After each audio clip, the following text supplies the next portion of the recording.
Welcome back, everybody. The RP Show continues here on the Silver State Sports and Entertainment Network and Game Plus Television. Hour 2 brought to you in part by Cool Bet. Claim your welcome bet bonus up to $200 with the promo code RP200 at coolbet.com. Canadian viewers only. Sorry. So that would exclude our good friend Jersey Jim, who joins us from New Jersey. How you doing, Jimmy, from NHL Full Press? I'm doing well, Rod. Thanks for having me. Quick tour stop here in Vegas. Good to be here. Can't wait. Play the residency. I'm glad to be on Silver Sports and Game Plus Television in New Jersey, by the way. Oh, Game Plus rocking and rolling across 32 U.S. states. You know the show is very big in New Jersey, where the Devils, I guess that's a very good place to start.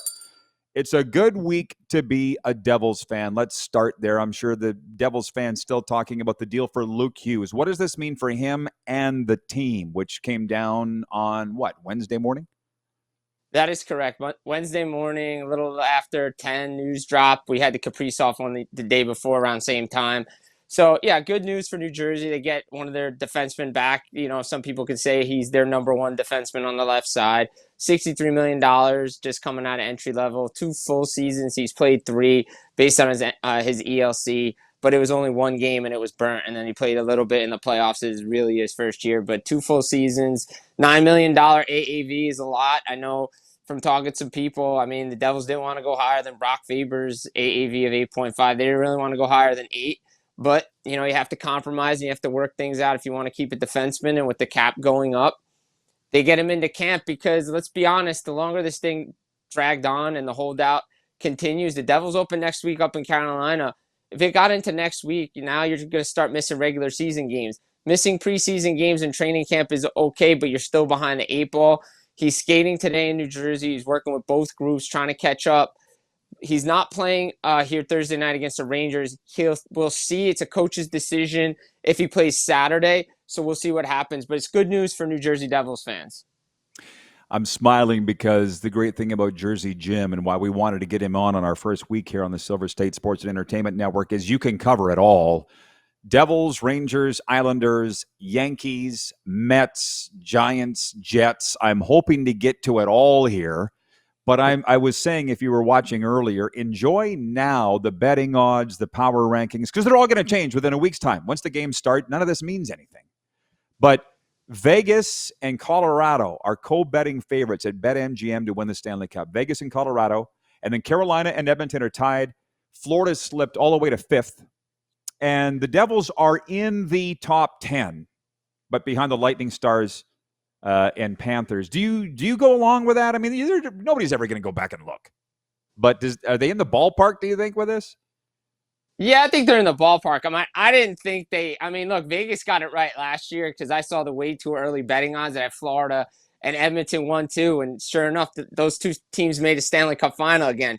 So they must be on to something, right? They got to be on to something. But yeah, Devils where they are in the betting odds, I think it's fair. Look, they got to get through. Look, the Metro Division it's the easiest of the divisions out there because they can finish 1, 2, 3. I don't think they're a wild card thing. I think they're going to finish 1 or 2 behind Carolina. I think that Carolina is the cream of the crop of that division. The Devils have to play more consistency, but I've heard Nico Hischier talk about it. Jack Hughes, a lot of the players, everybody around the organization, expectations are high this year. They want to make a deep run in the playoffs. Who are you? What are you? It's kind of put up or shut up time for now. You get in the playoffs, you're one and done. Now you got to win a couple of rounds. Now guys are starting to get paid. How much of this playoff salary cap is going to affect who is in and out of the lineup come April when games start? But I like where Vegas has New Jersey. Vegas finished 3rd overall last year. They were always in it in the end. They lost to the Oilers in round 2, but they're always going to be in it. I'm not surprised they're as high as they are, especially with the signing of Mitch Marner. I'm going to forgo the Florida Panthers talk. I've talked enough about that on my various other shows, including the Cats and Bolts podcast, which we debuted yesterday. All I will say is this, and ask you this before we move on to the NFL. Have you made a Stanley Cup final pick yet? Yesterday I went with Winnipeg, Carolina. People laughed at me. I'm used to that. That's a whole life thing for me, but I would love to see that. Winnipeg has never won the Stanley Cup. For Carolina, it's been a long time, and they've been knocking on the door. Those are the teams that came to me. And as you know, I've nailed these in the past quite regularly. This would be a stretch. Yeah. But This what are one, yours? yeah, that one's a stretch. I saw it on Facebook and on Instagram when you posted that yesterday, and I was like, I mean, I could see it. It's possible. I mean, Winnipeg, Nick Ehlers. I mean, Nick Ehlers' revenge tour rolls through Winnipeg during the Stanley Cup final. I mean, that would be something to see. I mean, somebody asked me this in various shows that I've done when I was on the Sirius XM channel, and I was like, talk to me in 6 months. And they're like, no, you got to get a pick. And I was like, all right, well, look, I'm like, look, I think if Barkov's going to be Adrian Peterson and come back from this thing, I can't take out the Florida Panthers. Like, I can't bet against them because I don't see a team right now in the Eastern Conference that's better than them because they're just so deep and they're so good. I could see them going back to the Stanley Cup final again just because of what they can do. Because I'm gonna be honest, like Carolina, it's a great pick, but this has got to be the year, right? Like they eventually have to get past the conference final, or else what are we doing in Carolina? In the Western Conference, it's so wide open because Vegas got issues on D, older guys, older team. How's Aiden Hill going to look? Colorado, same thing, depth scoring. If I look at it, I'm going to kind of go off the board here, and I'm going to go Dallas, Florida. Just for fun. Talk to me in 6 months, but I think Dallas, Florida. You were very close to that happening last year. By the way, Allie in Texarkana writes in. She says, hey, Jim. Allie, the Stars fan. Ryan in Saratoga, New York says, the most excited Devils fan is my niece, who told me that Luke Hughes got extended. She's geeked up for the season. Yes. And he also said, Ryan says, hi, Jersey Jim. Very popular analyst of ours, Jersey Jim from New Jersey. I lied. I said we would go to the NFL, but you're big on the Yankees. I know that. Woo. It's fall ball, man. It doesn't get much better than what's happening tonight. Until next round, should they win it, you think they're going to pull it off? I mean, I've been betting against them, and I've been talking a lot of smack. I don't think my aunt in heaven would like that too much. She was a diehard Yankees fan. I don't think she would like that too much. I've been talking a lot of smack, especially about Aaron Boone and the way he pulls out starting pitchers and guys are walking. Two rookies tonight. They better beat Boston tonight because there's going to be a lot of talk tomorrow on Sports Talk Radio on Friday if they don't win and they lose again. I'm going to take the Yankees tonight just because I can't root for Boston. So I'm going to go with the Yankees. I think they have the better bullpen. They have the better lineup. Let's see if the starting pitcher can hold. That's always the key. Well, I've said it all week that the Yankees and Blue Jays have had this off-field rivalry all year. The Blue Jays have had their number on the diamond. I want them to face the Yankees for a million reasons. I think they obviously match up better with them. It's a fun story. If we get through all this, I will get to the viewer questions because a lot of them have hockey questions for you, Jersey Jim from NHL Full Press.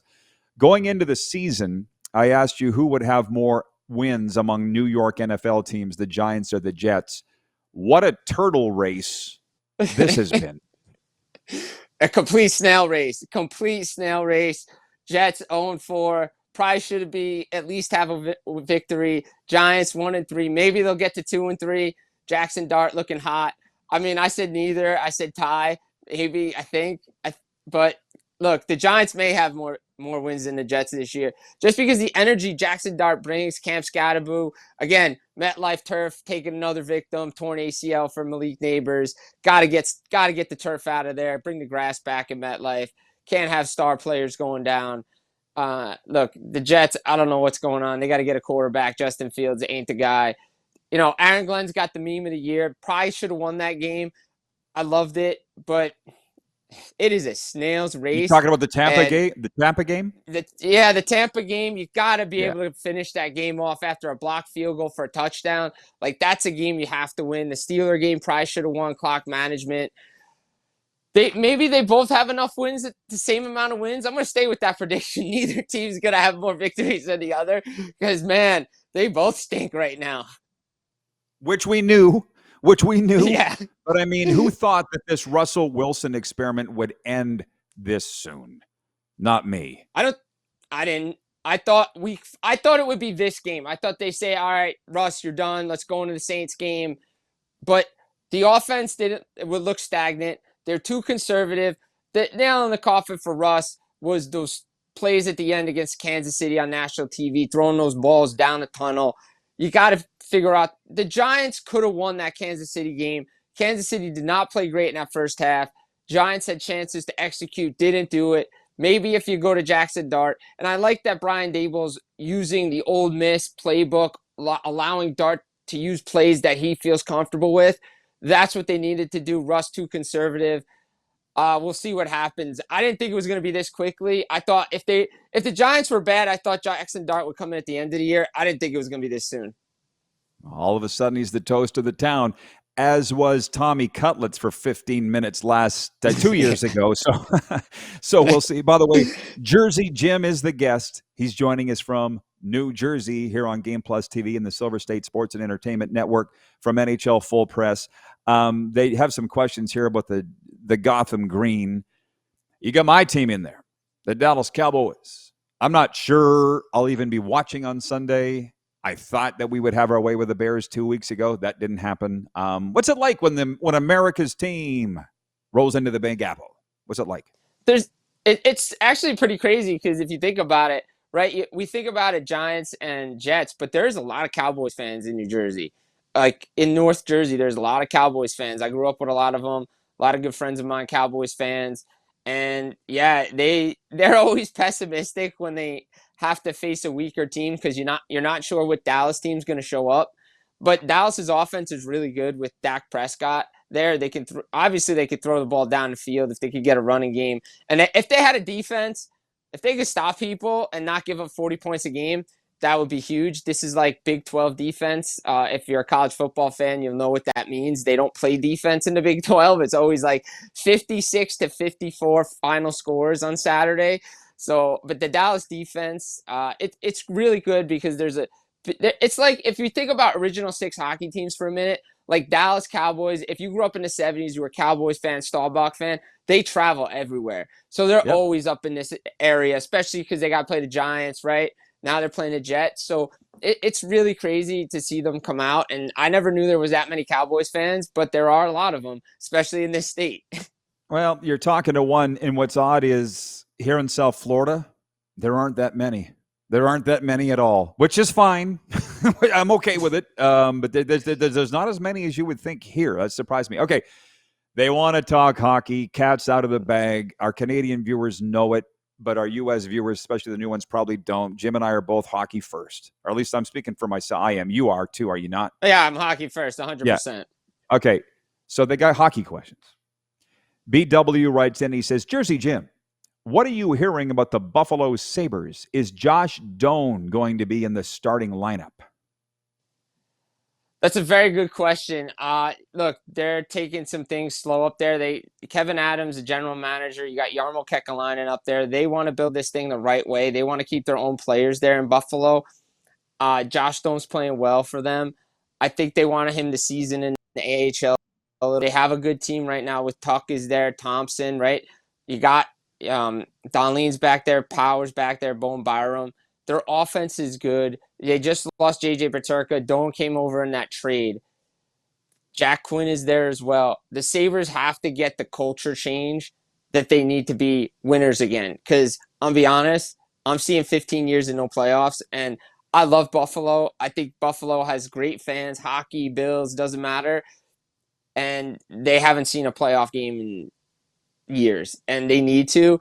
But that division's so tough. I just don't see it this year, and they got to figure out their front office and get a winning culture and not accept losing. It's not going to be this year.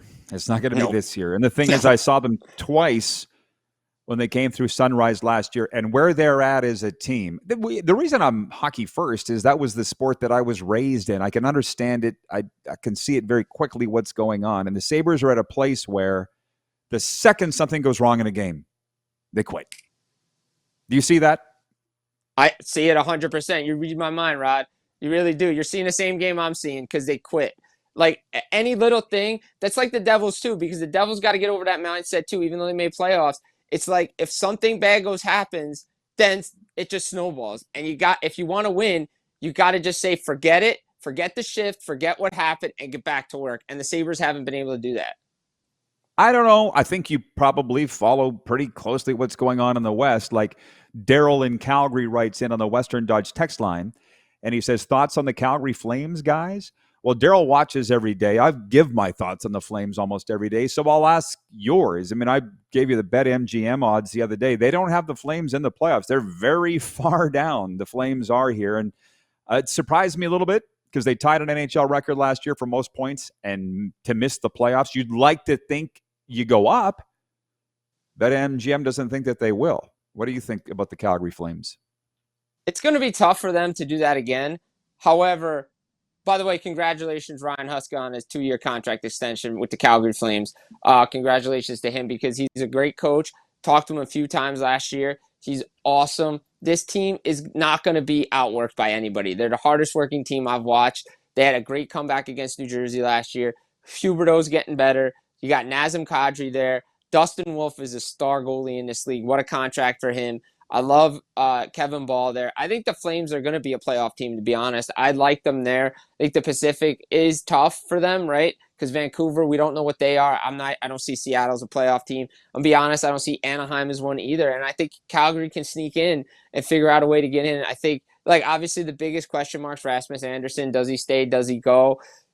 I wouldn't be shocked if he stays. A lot of things we can't assume. Everybody assumes he's going to get traded. What if they come up with a new deal and he stays? I think you can't ask players to outpunch their weight class, especially if you want to make the playoffs and lose a guy like Anderson. I like the Calgary Flames. I'm high on the Calgary Flames. And this team is priming himself when they get that new building to be a steady playoff team in the future.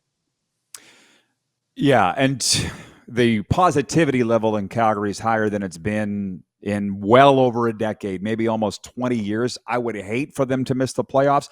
What their fans and their detractors both say is they didn't do enough in free agency, but I just don't think it's about that. It's about culture, and Ryan Huska is leading that parade. Okay, we got less than 2 minutes. You seemed oddly fascinated by the CFL rule and field changes last week. Why? I didn't even think you cared. I love the CFL. I watch it because a guy of mine, buddy of mine, one of my trainers has one of the players that on Ottawa we trained a lot in the summer. But we were just talking about it back and forth, and we're like, this could be like, I heard that everybody talking about expansion and everything, but you almost wonder about an NFL partnership down the line, maybe as a feeder league. Everybody's looking for that spring football, right? And maybe we were just talking off here, a couple of guys, and we're just like, yeah, we like the rule changes because imagine if you start the season a little bit earlier, some of these guys come down right before trade deadline, before final rosters start, and maybe they get on some NFL clubs too. I don't know, just throwing it out there. So I'm just fascinated by it, and I like them. Well, FYI, if you were reading my diary 20 plus years ago, I was talking about it then. You know how that was received? I'm now living in Florida. So they don't want to hear in Canada about becoming an NFL feeder system or NFL Canada. My God, they'll nail you to the wall. I'm totally with you, but it's a topic that right now we don't have any more time for. Allie in Texas writes in. She says, "So glad Hockey Talk is back." I'm getting that a lot, and I'm sure you are too, Jersey Jim. Thanks for this, buddy. Keep on the trail. We'll see you soon. Take it easy, everybody. And thank you so much. And we'll be back again real soon. All right. Thanks, Rod. Thank, man. Give him a follow on social media at Jersey Jim Biringer on Instagram and Nightcap Recap. We'll be right back after this.